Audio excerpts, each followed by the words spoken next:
हाँ जी, good morning. कैसे हैं आप लोग? ठीक है। चलिए, इनकम टैक्स में अभी सैलरी ही चल रहा था और सैलरी के अगले लेक्चर में हम बात करते हैं जिसका नाम है कंप्यूटेशन ऑफ मेडिकल ट्रीटमेंट। कौन सा? Medical treatment. ठीक है, यानी मेडिकल ट्रीटमेंट की वैल्यू निकाल रहे हैं।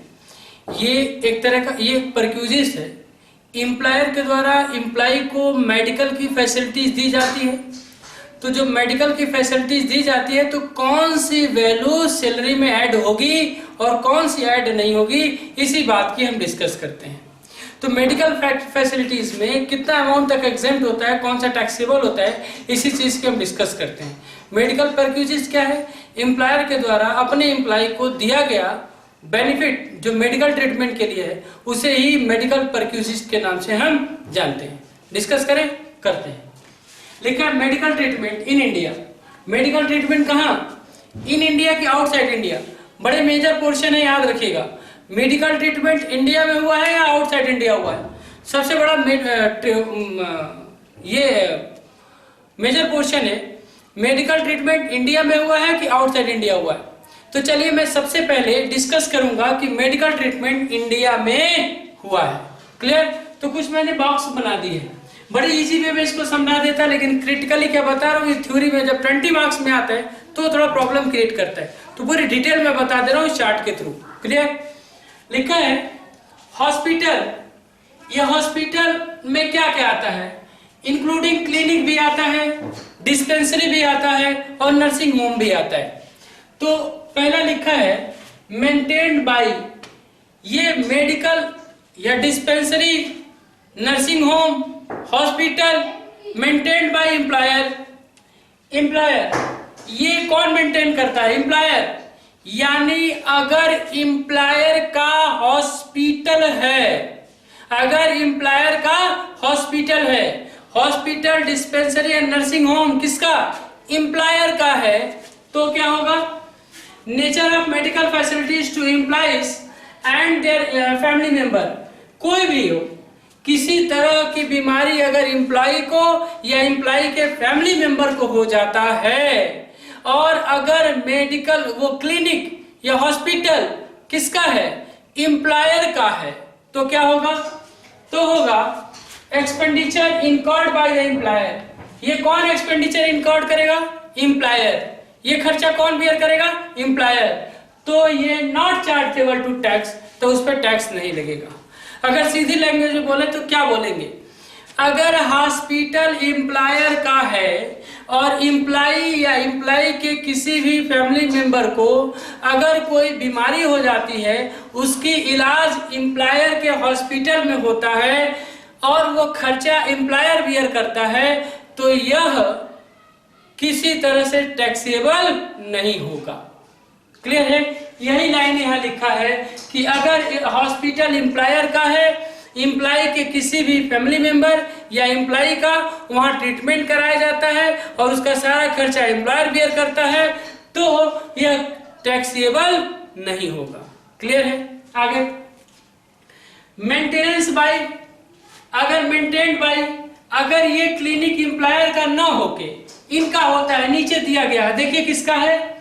या तो सेंट्रल या स्टेट गवर्नमेंट का हो, आप इजी लैंग्वेज में बोल सकते हैं गवर्नमेंट का हो।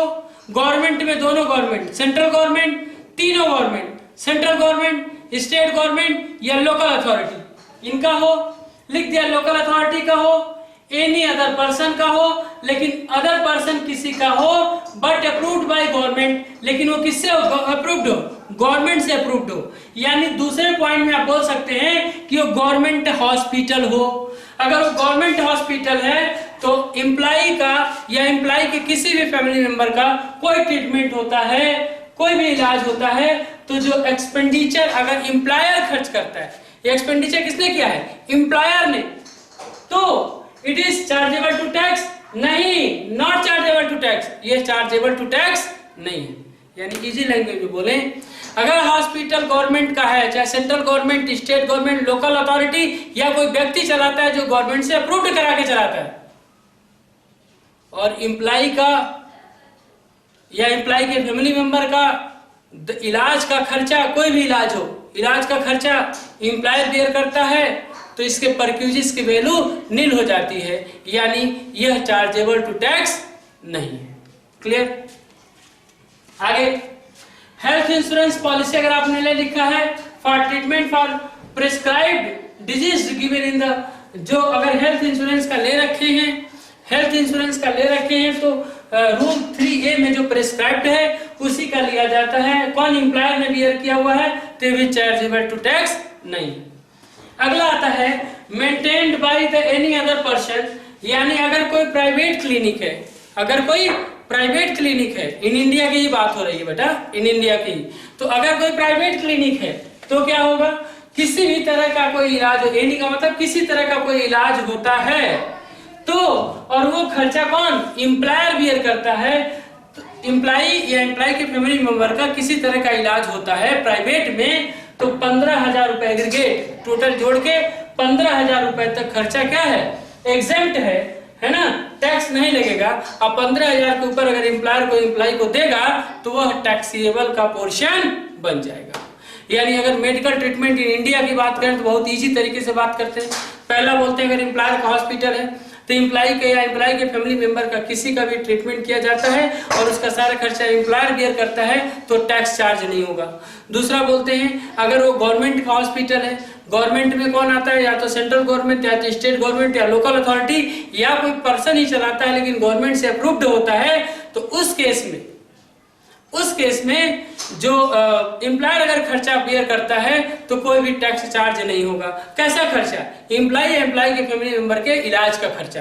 कौन सा इलाज, कोई भी इलाज, ठीक है। और बात करते हैं अगर एक इंश्योरेंस पॉलिसी का है, एम्प्लॉयर ने पॉलिसी करा रखा है, उसका भी कोई खर्च हो जाता है तभी वो भी नहीं, रूल 3A सबसेक्शन 2 में बताया गया है, ठीक है, 3A 2 में बताया गया है। आगे अगर कोई प्राइवेट हॉस्पिटल है तो अप टू 15,000 रुपए तक, 15,000 रुपए तक आपको छूट मिलेगा, उसके बाद आपको चार्ज करना पड़ेगा, चार्जेबल हो जाएगा, सैलरी में ऐड हो जाएगा। क्लियर है? ये पोर्शन है, ये आप कॉपी करिए। अब मैं फॉरेन में इलाज का बताऊंगा, फॉरेन में विदेश में इलाज का बताऊंगा। क्लियर है? Copy. Medical facilities outside India की बात करते हैं। अगर एम्प्लॉय ने अपना ट्रीटमेंट आउटसाइड इंडिया कराया है तो क्या करते हैं? क्लियर है? जरा देखिएगा। परक्यूजिस नॉट चार्जेबल टू टैक्स, यानी मेडिकल ट्रीटमेंट आउटसाइड इंडिया हुआ है, एम्प्लॉयर ने एम्प्लॉय को बेनिफिट दिया है मेडिकल ट्रीटमेंट का, अगर इसका इलाज आउटसाइड इंडिया है, अगर ये कंडीशन सेटिस्फाइड करता है तो चार्जेबल टू टैक्स नहीं होगा। कौन सा चार्जेबल टू टैक्स नहीं होगा? जब उसका इलाज आउटसाइड इंडिया होता है तो कौन सा कंडीशन सेटिस्फाइड करेगा तो चार्जेबल टू टैक्स नहीं होगा। जरा देखें, लिखा medical treatment of employee or any member of family. सबसे पहले फैमिली मेंबर जान जाइए, कौन है फैमिली मेंबर? तो फैमिली मेंबर में आते हैं स्पाउस, नोट में लिख लीजिए, फैमिली मेंबर में आते हैं spouse, dependent children and parent, ठीक है ना, स्पाउस, चिल्ड्रन एंड पेरेंट। आगे आइए, यहां हो गया अगर medical treatment of employee of any member of family of such employee outside India.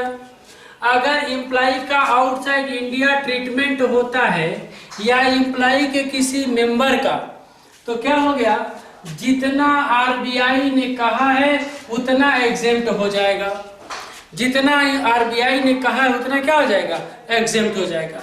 यानी आरबीआई ने जो रिक्वायरमेंट, जो कंडीशन लगाई है, आरबीआई ने जो कहा है वो एग्जेम्प्ट हो जाएगा। सर आरबीआई ने कितना कहा है वो आपके क्वेश्चन में दिया रहेगा। क्लियर? आगे आइए, ऑन कॉस्ट ऑफ ट्रेवलिंग। भाई हम विदेश जा रहे हैं दवा कराने तो कॉस्ट ऑफ ट्रेवलिंग, इंडिया में ही दवा कराने जाएंगे तो कॉस्ट ऑफ ट्रेवलिंग लगती है, यहाँ दवा कराने जाते हैं तो कॉस्ट ऑफ ट्रेवलिंग लगती है। तो क्या हो गया, on cost of travelling of the employee any member of his family and one attendant.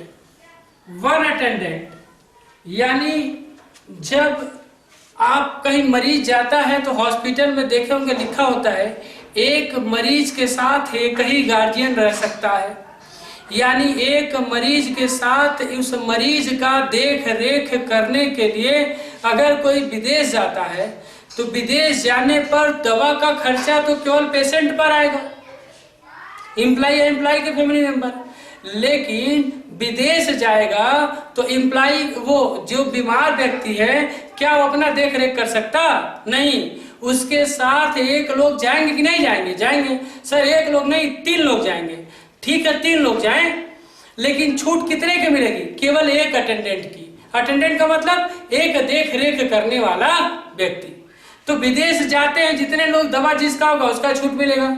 रास्ते का खर्चा जो है, ट्रेवलिंग जो है, वो ट्रेवलिंग केवल एक व्यक्ति का ही मिलेगा। आगे आइए, एक व्यक्ति का मिलेगा। लिखा है एक्सपेंडिचर शैल बी, अच्छा ये तभी मिलेगा, ये तभी एक व्यक्ति का छूट मिलेगा जब एम्प्लॉय का ग्रॉस टोटल इनकम 2 लाख रुपए से अधिक ना हो। अगर 2 लाख रुपए से अधिक नहीं है तो ट्रेवलिंग का एक व्यक्ति का खर्चा भी मिलेगा जो अटेंडेंट के तौर पे जा रहा है। क्लियर? लेकिन एम्प्लॉय का ग्रॉस टोटल इनकम 2 लाख से अधिक नहीं होनी चाहिए। ये बात मैंने बोर्ड पे लिख दिया है। आगे, cost of stay about the employ और any member of the family for medical treatment and cost of one attendant with such treatment. लिखा है अगर कोई जाता है और वहां रहता है ट्रीटमेंट के लिए तो उस पर और भी खर्चे होते हैं। तो जो पेशेंट है वो और उसके साथ एक अटेंडेंट, इन दोनों का जो खर्चा है ये आरबीआई जो डिसाइड करती है, आरबीआई जो डिसाइड करती है वहां तक एग्जेप्ट हो जाता है। यानी इसकी समरी फॉर्म ले लें, अगर एम्प्लॉय या एम्प्लॉय का कोई फैमिली मेंबर विदेश जाता है दवा कराने के लिए तो जो दवा पर खर्च होता है आरबीआई जितना कहती है उतना एग्जेप्ट है। या अगर कोई फैमिली मेंबर विदेश जाता है दवा कराने तो उसके साथ एक व्यक्ति रख देख रेख के लिए जाता है तो उसका भी खर्चा एग्जेम्प्ट है। लेकिन उसका खर्चा तभी एग्जेम्प्ट होगा जब एम्प्लॉय की सैलरी 2 लाख रुपए से अधिक नहीं होगी। और तीसरा केस आता है, अगर पेशेंट के साथ एक व्यक्ति और जाता है और विदेश में जाके दवा करा के वापस नहीं आना है, वहां स्टे करना है, तब भी जितना आरबीआई कहेगी उतना क्या हो जाएगा, उतनी अमाउंट एग्जेम्प्ट हो जाएगी। क्लियर है? ये मेडिकल फैसिलिटीज आउटसाइड इंडिया है, आप इसे कॉपी कर लें, मैंने समरी बता दिया। क्लियर है? अभी हम नेक्स्ट क्लास में मिलेंगे, इसमें टाइप ऑफ अनाउंसेस और इसके न्यूमेरिकल्स को लेके 2 लेक्चर 3 लेक्चर और में सैलरी हम पूरी तरह से कंप्लीट रखेंगे। डन? कॉपी।